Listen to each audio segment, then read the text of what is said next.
Hello and welcome to my channel target IQ. आज मैं आपके लिए बहुत ज़्यादा इंपॉर्टेंट वीडियो लेके आई हूँ regarding J and K state reorganisation act, जो JKSSB फाइनेंस सब इंस्पेक्टर के सिलेबस में इन्होंने इंक्लूड किया है।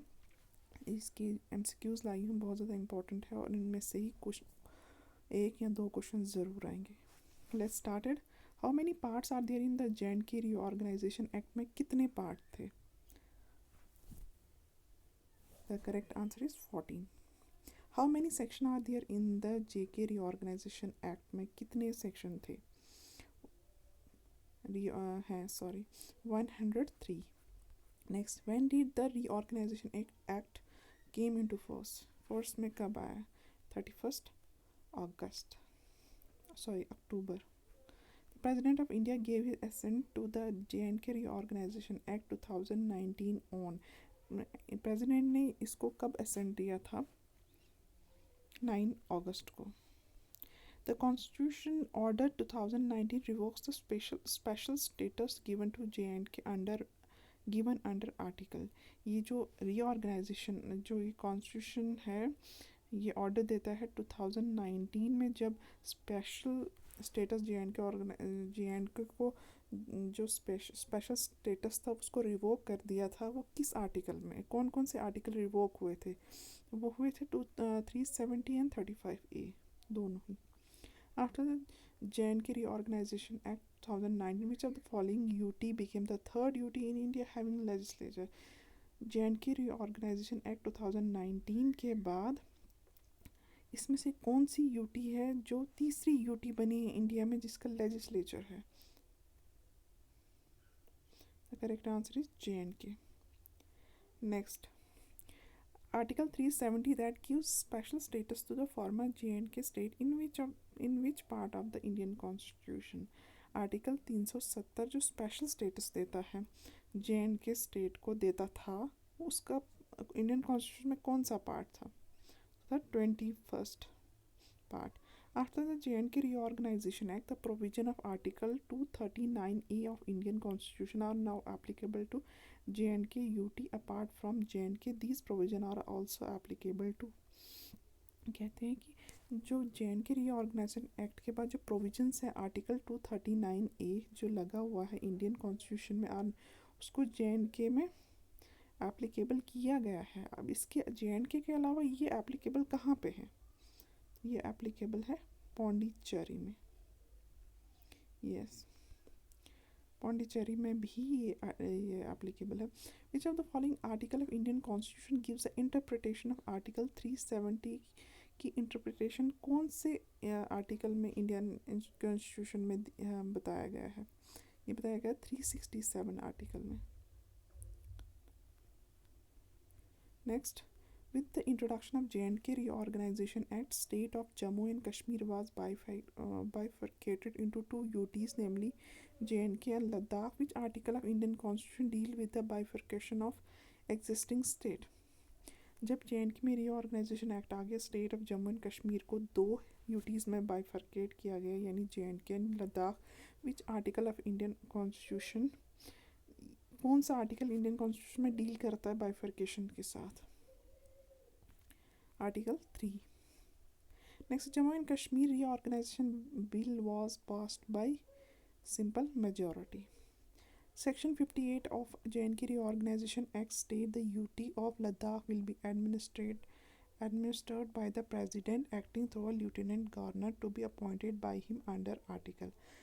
Section 58 के under J&K Reorganization Act state जो है यूटी जो लद्दाख की है उसको प्रेसिडेंट ने एडमिनिस्टर किया है, एक्टिंग थ्रू एडमिनिस्टर करेंगे थ्रू लेफ्टिनेंट गवर्नर के थ्रू, जो जिसको प्रेसिडेंट ने अपॉइंट किया अंडर आर्टिकल, किस आर्टिकल के under? Article 239. Next, in which part of J&K organisation act provisions regarding the administration of UT of Ladakh are given? UT of Ladakh के regarding जो है इसमें प्रोविज़न लगाए गए किस पार्ट में? तो वो लगाए गए हैं पार्ट 6 में। The provision of delimitation of constitution of UT of Jammu and Kashmir are, in delimitation जो कॉन्स्टिट्यूशन है यूटी ऑफ जम्मू लद्दाख के, वो किस पार्ट में है?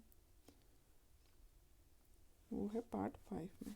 नेक्स्ट है part 2 of the J reorganisation deals with. जो पार्ट 2 है वो किस से डील करता है? वो डील करता है reorganisation of state of J. For the reorganisation state of J which of the following schedule Indian constitution has been amended. कौन सा शेड्यूल अमेंड हुआ है? Both 1 and 4।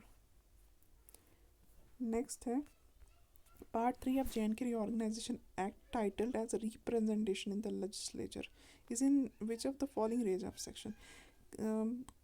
J&K Reorganization Act में जो Representation in the Legislature है वो ये part जो है वो किस सेक्शन के अंडर आता है? तो वो आता है 8 to 57। नेक्स्ट है matters related to schedule caste and schedule tribes are discuss under. ST और एससी के जो मैटर्स हैं वो किस पार्ट में डिस्कस किए गए हैं? पार्ट 6 में। According to section 75 of J reorganisation act, the high court of J shall be the 75 section के दौरान जो हाई कोर्ट है जम्मू कश्मीर का, वो क्या बनेगा? बनेगा common high court for both the UTs. The advocate general of UTs of J is appointed. इसको कौन अपॉइंट करता है? सेक्शन 79।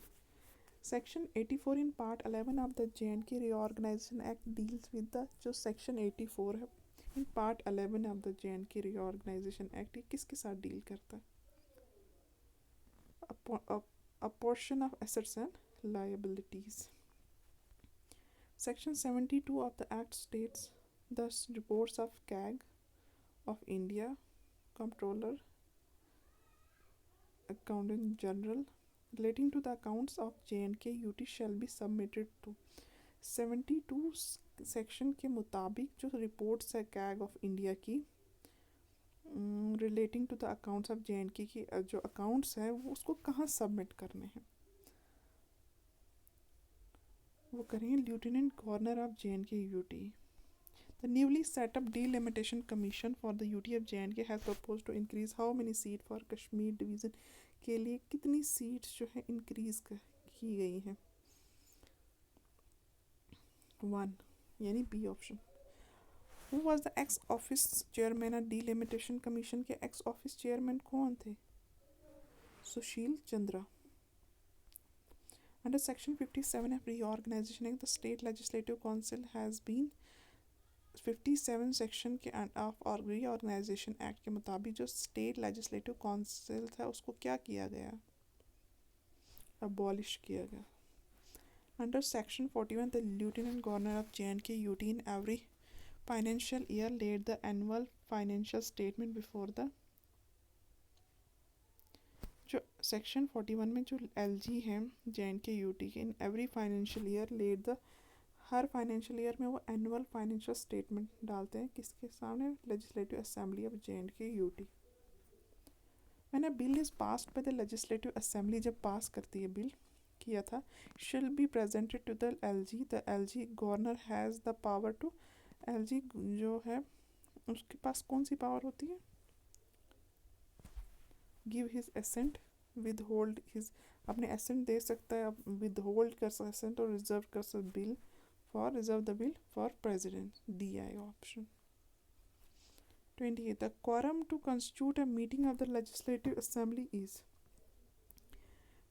लेजिस्लेटिव असेंबली की जो मीटिंग कंस्टिट्यूट की गई जाती है उसमें 1/10 टोटल मेंबर्स होते हैं, 10 मेंबर ऑफ असेंबली होती है, यानी C both. Statement regarding the speaker of legislative assembly, उसके बारे में क्या स्टेटमेंट है स्पीकर ऑफ लेजिस्लेटिव असेंबली के बारे में?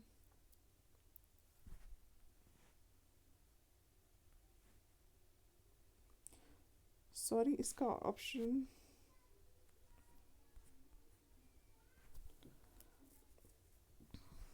इसका क्या स्टेटमेंट है?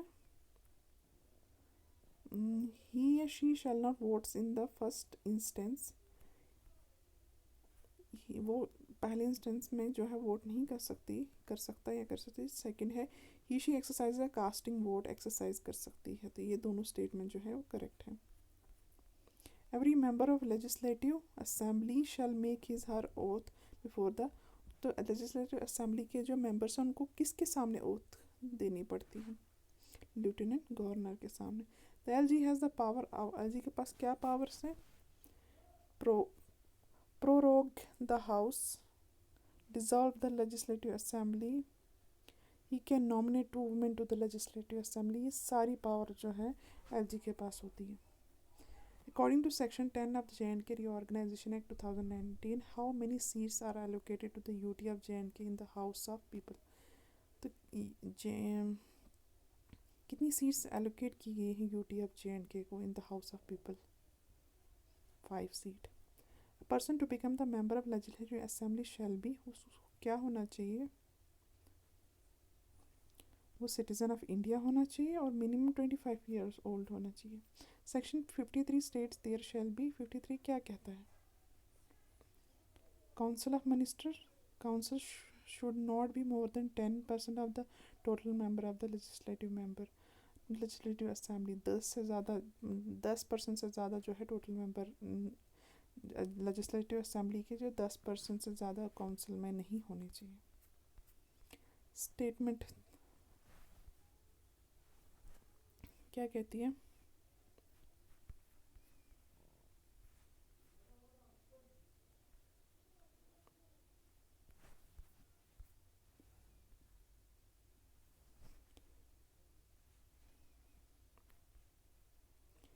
Section 67 deals with the consolidated fund of J&K. 68 deals with public account. 69 is a contingency fund of J&K। तो ये सारे ही करेक्ट हैं।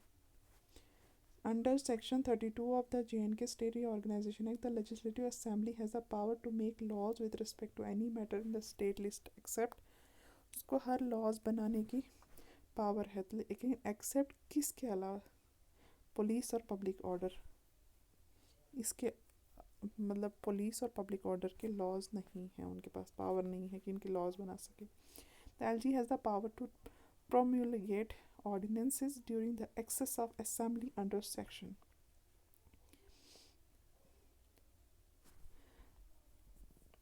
LG has the power to promulgate ordinances during the recess of assembly। किस section के under आता है? 52। Section 88 of the Act states the member of the cadres of Indian Administrative Services, Indian Police Service, Indian Forest Service shall continue to function of the existing cadre। It is in which part of the Act? ये मतलब existing cadre में ही रहेंगे, तो ये किस part में लिखा गया है? पार्ट 13 में।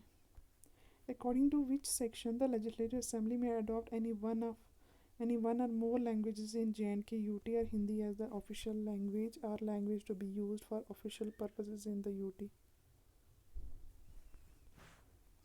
सेक्शन के मुताबिक जो लेजिस्लेटिव असेंबली है में अडॉप्ट एनी वन और more languages in J&K UT और Hindi as the official languages और languages to be use for official purpose in the UT। ये किस सेक्शन में लिखा गया? Section 47। Powers and privileges are given to the members of legislative assembly. Powers और privileges किस में दी गई होती? सेक्शन 30 में। Matters regarding the members of Council of States are incorporated in which of the following schedule? Matters regarding members of Council of State इनको incorporate किया किस schedule में? शेड्यूल फर्स्ट में। नेक्स्ट ये ट्रिक है लर्न करने की। 6 पार्ट्स। PRR प्रेड्स भी बोल सकते हैं, PRRADS, यानी P से प्रिलिमिनरी, R से रीऑर्गेनाइजेशन ऑफ स्टेट, A से R से रिप्रेजेंटेशन, A से एडमिनिस्ट्रेशन, D से डिलिमिटेशन, S से शेड्यूल कास्ट एंड ट्राइब। फिर से पढ़ते हैं। PRRADS preliminary reorganization of J&K representation, administration, delimitation, S से schedule caste and tribe. Next trick है 7 से 14। Ministry of Home Affairs and Agriculture. Ministry of Home Affairs and Agriculture pass strict laws। Ministry of home affairs and agriculture pass strict law, तो ये है mnemonics का। Ministry से आएगा miscellaneous provisions, home से आएगा हाई कोर्ट अफेयर्स यानी ए advocate general, A and से अथॉराइजेशन, एग्रीकल्चर से अपॉइंटमेंट, पास्ट से प्रोविजंस, स्ट्रिक्ट से सर्विसेज, लॉ से legal provisions. Thank you so much. मेरे चैनल को लाइक करें, ज़्यादा से ज़्यादा लाइक करें, शेयर करें, सब्सक्राइब करें। Thank you so much.